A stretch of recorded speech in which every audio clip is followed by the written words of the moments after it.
السلام علیکم۔ بچپن میں جب میں نے دجال کے بارے میں سنا تھا تب یہ بھی سنا تھا کہ اس کے دونوں آنکھوں کے درمیان کفر یا کافر لکھا ہوگا۔ مسلمان اس کو پڑھ سکیں گے اور کافر نہیں پڑھ پائیں گے۔ تو میں نے سوچا تھا کہ اس کو پہچاننا تو بہت آسان ہے، مجھے تو کفر لکھا ہوا پڑھنا بھی آتا ہے اور میں مسلمان بھی ہوں۔ پھر یہ سوچتی تھی کہ اللہ نے اس کو اتنا آسان تو بنا دیا ہے، پھر یہ دنیا کا سب سے بڑا فتنہ کیوں کہلاتا ہوگا؟ اب جا کے سمجھ میں آیا کہ کفر لکھا ہوا پڑھنا آتا ہو تو کوئی بڑی بات نہیں، فی الوقت مسلمان ہو یہ بھی فی الوقت کے لیے اچھا ہے، لیکن ضروری نہیں کہ ان چیزوں کی وجہ سے دجال کے فتنے سے بچ ہی جاؤ گے، کیونکہ دجال کے فتنوں میں بڑے چیلنج کی بات یہ ہے کہ اس کے ظاہر ہونے تک مسلمان ہی رہنا ہے۔ مسلمان رہ جاؤ گے تبھی پہچان پاؤ گے، جبکہ حال یہ ہے کہ اس کے ظاہر ہونے سے پہلے ہر طرف سے ایمان پر حملے ہی حملے ہو رہے ہیں، ہر طرف کفر کا طوفان ہے۔ اس کے باوجود اب بھی کئی لوگ ایمان کے بچاؤ کے بغیر اسی بچکانہ سوچ میں ہیں کہ ہم تو دجال کو پہچان ہی جائیں گے۔ مسلمانوں کو کفر کی طرف کھینچنے کی ہزار سازشوں میں سے ایک سازش گاڈ جین کا نظریہ ہے۔ آئیے اس نظریے کے بارے میں جانتے ہیں، جس میں انسان کی روحانیت کو ختم کرنے کی بات ہو رہی ہے۔ اس نظریے کے بارے میں گوگل سرچ کرنے پر کچھ اس طرح تفصیلات سامنے آئیں۔ گاڈ جین نظریہ یہ بات پیش کرتا ہے کہ انسان کے اندر جو روحانیت ہوتی ہے وہ وراثت میں آتی ہے، اور والدین سے وراثت میں آنے والے جینوں میں سے ایک مخصوص جین جسے VMAT2 کہا جاتا ہے انسان کو روحانی اور صوفیانہ تجربات کی طرف مائل کرتا ہے۔ اس خیال کو سب سے پہلے جینیات کے ماہر ڈین ہیمر نے 2004 میں دی گاڈ جین کتاب میں پیش کیا ہے۔ ڈین ہیمر امریکی ماہر جینیات ہونے کے علاوہ کئی کتابوں کا مصنف اور فلم میکر بھی ہے۔ گاڈ جین یعنی خدائی جین کا نظریہ طرز عمل کے جینیاتی یعنی بیہیویئرل جینیٹک، اعصابی یعنی نیورو بائیولوجیکل اور نفسیاتی علوم یعنی سائیکولوجیکل سٹڈیز کے مرکب پر مبنی ہے۔ اس نظریے کے اہم دلائل یہ ہے کہ روحانیت کو نفسیاتی پیمائش کے ذریعے ناپا جا سکتا ہے۔ روحانیت کا بنیادی رجحان جزوی طور پر قابل وراثت ہے۔ اس ورثے کا ایک حصہ جین VMAT2 سے منسوب کیا جاتا ہے۔ یہ جین مونوامائن سطحوں میں رد و بدل کر کے کام کرتا ہے، اور روحانیت افراد کو خوش طبعی کے ساتھ امید پرستی کے ذریعے ایک ارتقائی فائدہ فراہم کرتی ہے۔ ان سب باتوں کا مطلب سمجھنے کے لیے تھوڑا سا بائیولوجیکل سائنس پر نظر ڈالتے ہیں۔ جین، جس کو اردو میں وراثہ کہتے ہیں، یہ والدین کی جانب سے اولاد میں وراثت یعنی ہیریڈیٹی کو منتقل کرنے والی بنیادی اکائی ہے۔ یہ جینز والدین کی ایک یا کئی خاصیتوں کو اولاد میں منتقل کرتی ہیں۔ مونوامائن یہ خاص نیورو ٹرانسمیٹرز ہیں جو جذبات، جوش اور بعض قسم کی یادداشتیں وغیرہ کے ریگولر پروسیس کو عمل میں لاتے ہیں، اور یہ مونوامائن ٹرانسمیٹرز ایک ایسا کیمیکل تیار کرتے ہیں جو دماغی خلیوں یعنی نیورونز کو غذا فراہم کرتا اور سلامت رکھتا ہے۔ نیورونز یعنی دماغی خلیے ایسے خلیے ہوتے ہیں جو دماغ میں پیدا ہونے والے احکامات کو جسم کے ان تمام اعضاء تک پہنچاتے ہیں جن سے کام لینا ہوتا ہے۔ ان اصطلاحات کو ذہن میں رکھ کر ڈین ہیمر کے نظریے کو سمجھا جا سکتا ہے، جس کا خلاصہ یہ ہے کہ والدین سے ملنے والے جینوں میں سے ہی ایک خاص جین وہ ہے جس میں روحانیت شامل ہے، اور یہ روحانیت سے متاثر جین انسان کے دماغ میں جوش، جذبات اور یادداشت جیسے اہم عمل کو کنٹرول کرتا ہے۔ اس کا نام اس نے VMAT2 یا گاڈ جین رکھا ہے، کیونکہ اس کا ماننا ہے کہ اسی جین کی وجہ سے انسان خود کو خدا سے جڑا ہوا محسوس کرتا ہے۔ ڈین ہیمر کے اس نظریے کو پیش کرنے کے بعد بات آگے بڑھی، افواہیں پھیلی کہ اس جین کو ویکسینیشن کے ذریعے ختم کر کے لوگوں کو لامذہب بنانے کی کوشش کی جا رہی ہے۔ یہاں تک کہ شیطانیت تو سمجھ آتی ہے کہ یہود کو مسلمانوں کی روحانیت سے دشمنی ہے، اس لیے وہ اس کا پتہ لگانا چاہتے ہیں، لمبے عرصے سے اس کی کھوج میں لگے ہوئے ہیں۔ ڈین ہیمر نے بھی وہی کوشش کی، حالانکہ وہ فیل ہوا اور دوسرے کئی سائنسی ماہرین نے اس کا رد کیا۔ اس کے باوجود اسی نظریے کی بنیاد پر انسان کو ویکسین لگا کر روحانیت کو یعنی اس جین کو ختم کرنے کی بات ہو رہی ہے، تو ہو سکتا ہے کہ ایک چانس لینے کے لیے ایسا کیا جا رہا ہو کہ کچھ نقصان انسانیت کا ہو جائے تو ہو جائے، ورنہ کمائی ہو جائے گی۔ یہاں تک کوئی تعجب اور خوف کی بات نہیں۔ تعجب اور خوف اس بات پر ہے کہ مسلمان بھی سائنس اور ٹیکنالوجی سے مرعوب ہو کر انہیں کافروں کی سی بولی بولتے ہوئے نظر آ رہے ہیں۔ جیسے کہ میں نے چینل کی ابتدا میں دجالی فتنوں کی حقیقت کے حوالے سے کہا تھا کہ ایک ایک کر کے دجالی پروپیگنڈے، ایجنڈے اور ان سے بچنے کے بارے میں تحقیق پیش کروں گی۔ اور کچھ دنوں پہلے گاڈ جن کے حوالے سے مسلمانوں میں پھیلتی ہوئی خبروں سے نظر گزری، اس لیے تحقیق کے حوالے سے آج میں نے اسی کو عنوان بنایا۔ مسلمان ہونے کے ناطے ہمیں ایک بہت اہم قاعدہ یہ یاد رکھنا چاہیے کہ سائنس کا جو نظریہ اسلام کے مطابق ہو، ہمیں اسی سائنسی نظریے کو قبول کرنا ہے، اور اگر سائنس کا کوئی نظریہ اسلام کے خلاف ہو تو اس میں موجود غلطی کو درست کر کے اسلام کے موافق نظریے کو ثابت کریں، اور اگر سائنسی درست نظریے تک نہ پہنچ سکیں تو کم از کم اس اسلام مخالف سائنسی نظریے کو ٹھکرا دینا ضروری ہے۔ جبکہ ہمارا حال یہ ہے کہ یہود و نصارہ جنہوں نے ہر میدان میں دھوکے بازی سے کام لیا، سائنسی تحقیقات کے معاملے میں بھی دنیا کو جنہوں نے دھوکے میں رکھا ہے، وہ لوگ جب بیتوکی تحقیقات پیش کرتے ہیں تو ہم وہاں اتنی بھی کوشش نہیں کرتے کہ پہلے اسلامی تعلیمات کی روشنی میں اس کی تحقیق کر لیں، پھر اس کے بعد کوئی فیصلہ کریں، بلکہ فوراً اس پر ایمان لے آتے ہیں۔ بعد میں اگر پتہ بھی چلتا ہے کہ فلاں سائنسی نظریہ اسلام کے خلاف ہے تو اسلامی قانون کو ہی بدلنے کی کوشش کرتے ہیں۔ اتنا سب کر کے بھی اپنے مسلمان ہونے کا پھر بھرم پالتے ہیں۔ خیر، آج کے عنوان کی طرف آتے ہیں۔ یہ دیکھتے ہیں کہ گاڈ جین نظریے سے متعلق اسلامی تعلیمات کیا ہیں تاکہ اس فتنے کو سمجھ سکیں۔ اللہ تعالیٰ کا ارشاد ہے، فَأَقِمْ وَجْهَكَ لِلدِّينِ حَنِيفًا فِطْرَةَ اللَّهِ الَّتِي فَطَرَ النَّاسَ عَلَيْهَا لَا تَبْدِيلَ لِخَلْقِ اللَّهِ ذَلِكَ الدِّينُ الْقَيِّمُ وَلَكِنَّ أَكْثَرَ النَّاسِ لَا يَعْلَمُونَ۔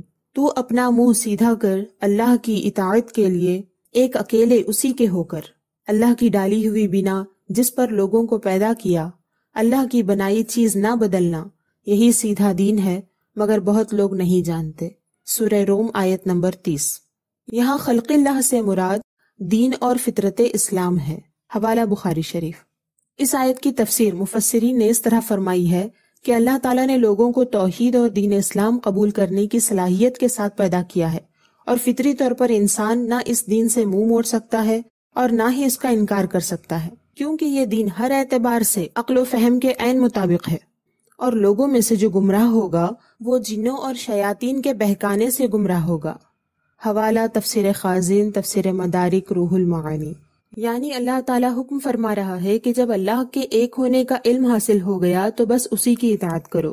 یہ جو ایک اللہ کو ماننے کی صلاحیت ہے، اسی پر اللہ تعالیٰ نے انسانوں کو پیدا کیا ہے، یہ فطرت ہے۔ ہر انسان میں اللہ نے اسی صلاحیت کو رکھ کر ہی اسے پیدا کیا ہے کہ وہ ایک خدا کو پہچانے، اور ساتھ میں اللہ نے یہ حکم بھی دیا ہے کہ اس فطرت کو بدلنا نہیں، لیکن باہر کے اثرات قبول کر کے جس نے اس کو بدل دیا وہ دین سے دور ہو گیا۔ انسان کے اس دین فطرت کا ذکر رسول اللہ صلی اللہ علیہ وسلم نے بھی فرمایا ہے کہ ہر بچہ فطرت پر پیدا ہوتا ہے، لیکن اس کے ماں باپ اسے یہودی یا نصرانی یا مجوسی بنا دیتے ہیں، بالکل اسی طرح جیسے ایک جانور ایک صحیح سالم جانور پیدا کرتا ہے۔ کیا تم اس کا کوئی عضو پیدائشی طور پر کٹا ہوا دیکھتے ہو؟ پھر یہ آیت تلاوت فرمائی، اللہ تعالیٰ کی فطرت ہے جس پر لوگوں کو اس نے پیدا کیا ہے، اللہ تعالیٰ کی بنائی چیز کو نہ بدلنا، یہی سیدھا دین ہے۔ حوالہ بخاری شریف، مسلم شریف۔ یعنی ہر انسان اسی عہد پر پیدا کیا جاتا ہے جو اللہ تعالیٰ نے ان سے الستُ بربکم فرما کر لیا ہے۔ اس وعدے کے بارے میں نے پچھلی ویڈیو میں بھی بتایا تھا۔ تو دنیا میں جو بھی بچہ پیدا ہوتا ہے وہ اسی اقرار پر پیدا ہوتا ہے، اگرچہ بعد میں وہ اللہ تعالیٰ کے علاوہ کسی اور کی عبادت کرنے لگ جائے۔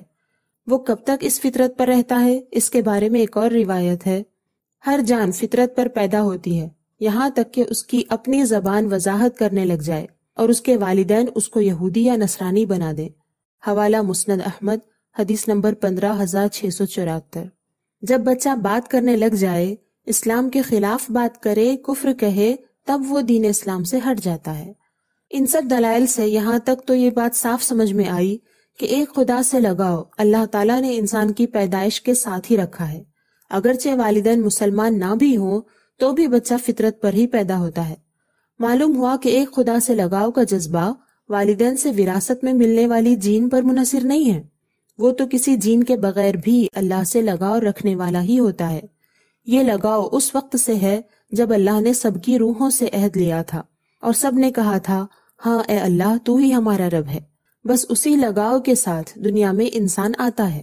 اب یہ سوال کہ کیا اس روحانیت کو ختم کیا جا سکتا ہے، تو اس کا جواب بھی قرآن و حدیث سے معلوم ہوتا ہے کہ اللہ تعالیٰ نے تو حکم یہ دیا کہ اس کو نہ بدلو، اس لیے کہ یہی دین سیدھا دین ہے جس میں کوئی ٹیڑھا پن نہیں، مگر بہت سے لوگ اس کی حقیقت کو نہیں جانتے۔ جہالت کے فتنے میں نے بتایا تھا کہ انسان کو جاہل پیدا کر کے اسے آزمایا گیا کہ علم حاصل کر کے وہ اپنے ایمان کو مضبوط کرتا اور اپنے وعدے پر قائم رہتا ہے یا نہیں۔ جو شخص علم کے راستے پر چلنے کے بجائے شیطان کے راستے پر چلتا ہے وہ اپنی روحانیت کو ختم کرتا ہے اور دین سے دور ہو جاتا ہے۔ ایک حدیث قدسی میں ہے، اللہ تعالیٰ فرماتا ہے، میں نے اپنے تمام بندوں کو اس حال میں پیدا کیا ہے کہ وہ باطل سے دور رہنے والے تھے، بے شک ان کے پاس شیاطین آئے اور ان کو دین سے پھیر دیا، اور جو چیزیں میں نے ان پر حلال کی تھی وہ انہوں نے ان پر حرام کر دی، اور ان کو میرے ساتھ شرک کرنے کا حکم دیا، حالانکہ میں نے اس شرک پر کوئی دلیل نازل نہیں کی۔ حوالہ مسلم شریف کتاب الجنت۔ شیطان کے علاوہ روح کا اپنے رب سے لگاؤ ختم کرنے میں والدین کا خاص ذکر ہوا ہے، کیونکہ والدین ہی بچے کی ذہن سازی اور کردار سازی میں اہم رول ادا کرتے ہیں۔ سب سے پہلے بچے کے لیے علم حاصل کرنے کا ذریعہ بھی والدین ہی ہوتے ہیں۔ والدین اگر خدا کو بھولے بیٹھے ہوں تو وہ اپنے بچے کو بھی اسی راستے کی تعلیم دیتے ہیں۔ گاڈ جین کو ختم کرنے کے حوالے سے جو دوائیوں کی بات کی گئی ہے کہ کسی ویکسین کے ذریعے روحانیت کو ختم کیا جا سکتا ہے، جس کے بعد انسان کے اخلاق، کردار، سوچ سمجھ، تمیز سب ختم ہو جائے گی، پھر وہ انسان کی شکل میں جانور جیسا ہو جائے گا، تو یہاں سمجھنے والی بات یہ ہے کہ اس طرح انسان کے اخلاق، کردار اور تمیز بگاڑنے میں ویکسین کا اثر تو ابھی مشکوک ہے، ابھی پتہ نہیں کہ اثر ہوگا بھی یا نہیں، جبکہ والدین کی بے ڈھنگی تربیت کی وجہ سے انسان کا جانور بننا یہ تو سب کی نظروں کے سامنے ہے اور حدیث سے بھی ثابت ہے۔ پھر آپ ہی سوچئے کہ بچوں کے لیے ویکسین زیادہ خطرناک ہے یا بے ڈھنگی تربیت؟ ویکسین بن بھی جائے گی تو عمر میں ایک بار یا سال میں ایک بار لگ سکتی ہے، جبکہ والدین کی طرف سے بچوں کو روز ویکسین سے زیادہ گہری اثردار چیزیں ملتی ہیں۔ بچپن گویا کہ اندھا ہوتا ہے، بچے دنیا کو ماں باپ کے نظریے سے ہی دیکھتے ہیں۔ مسلمان اگر اپنے گھر میں غیر اسلامی بات چیت، بد کردار رویے، حرام کھانے، حرام لباس، حرام لٹریچر کو داخل کر کے بھی خود کو اللہ سے لگاؤ رکھنے والا، ایمان والا سمجھ رہا ہے، تو میں سمجھتی ہوں کہ ایک یا چند بار ویکسین لگنے کے بعد بھی اس کی زندگی میں کچھ خاص فرق نہیں آئے گا۔ اللہ سے اس کے لگاؤ کے معاملے میں اس کو اتنا ہی فرق پڑے گا جتنا توے کی پیٹھ پر کاجل لگانے سے توے کو فرق پڑ سکتا ہے۔ کہنے کا مطلب یہ ہے کہ خود ہی اپنے اور اپنے بچوں کے ایمان اور اخلاق کو گرانا یہ کئی گنا زیادہ خطرناک ہے۔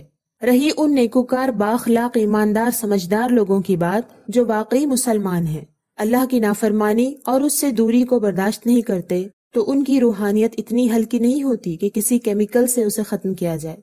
بڑے بڑے شیطان جس مخلص بندے کو رب سے دور نہیں کر سکے، ایک ویکسین اس کا کیا بگاڑ سکتی ہے؟ اور ایسے خدا ترس مومنین کی پرورش میں رہنے والے بچوں کی روحانیت جہاں نکھر رہی ہوگی، وہاں یہ کیمیکل اثر کہاں تک ٹک پائے گا؟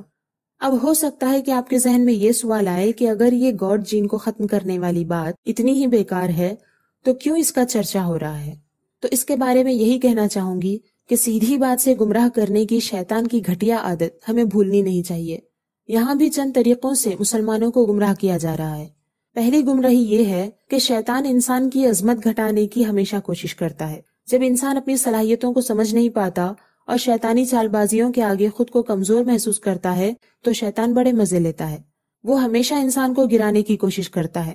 اس لیے اس نے اپنے چیلوں کو امید دلائی ہے کہ ایسے ایسے جین کو ختم کر دو تو ان کی روحانیت ختم ہو جائے گی۔ وہ تو جاہل ہی ٹھہرے، انہوں نے امید لگا لی۔ ادھر علم سے دور مسلمان جانتے ہی نہیں کہ روح کا پاور کیا ہوتا ہے، اس لیے ایک ویکسین کے ذریعے روحانیت کو ختم کرنے جیسی پھوہڑ اور بیتوکی بات پر بھروسہ کر رہے ہیں۔ یہاں یہ نظر آ رہا ہے کہ ویکسین سے ایمان جائے نہ جائے، لیکن مادیات پر بھروسہ کیمیکل اور سائنسی رعب سے مرعوب ہو کر اللہ سے نا امید ہو جانے سے ضرور ایمان چلا جائے گا۔ اس لیے اللہ کی فرما برداری کر کے اس سے پوری امید باقی رکھیے۔ دوسری گمراہی یہ ہے کہ لوگ جو اپنی نفس پرستی سے بد مذہب، بد عمل اور دین سے لاپرواہ ہیں، ان کو شیطان ایک بہانہ سکھا رہا ہے کہ ویکسین کی وجہ سے تم ایسے ہو گئے، اب تم کیا کر سکتے ہو؟ پھر تو وہ اصلاح کی خود بھی نہیں سوچیں گے اور نہ کسی کو سوچنے دیں گے۔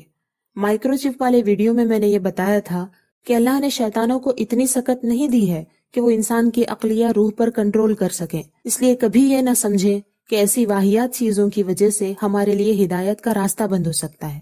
تیسری گمراہی اس میں یہ ہے کہ روحانیت کے ختم ہونے کی جو اصل وجہ ہے، وہاں سے ذہن کو ہٹانے کے لیے ایک الگ ایشو مشہور کیا جانے لگا ہے۔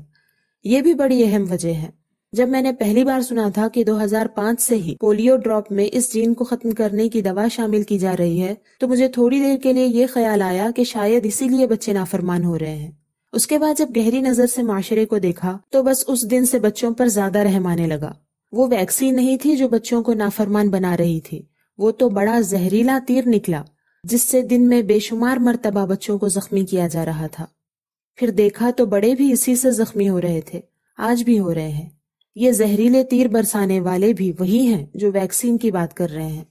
ویکسین کی خبر لوگوں کے درمیان پھیلا کر اس طرف متوجہ کیا جا رہا ہے، جبکہ اصلی ہتھیار تحفوں کی شکل میں گھر پہنچائے جا رہے ہیں۔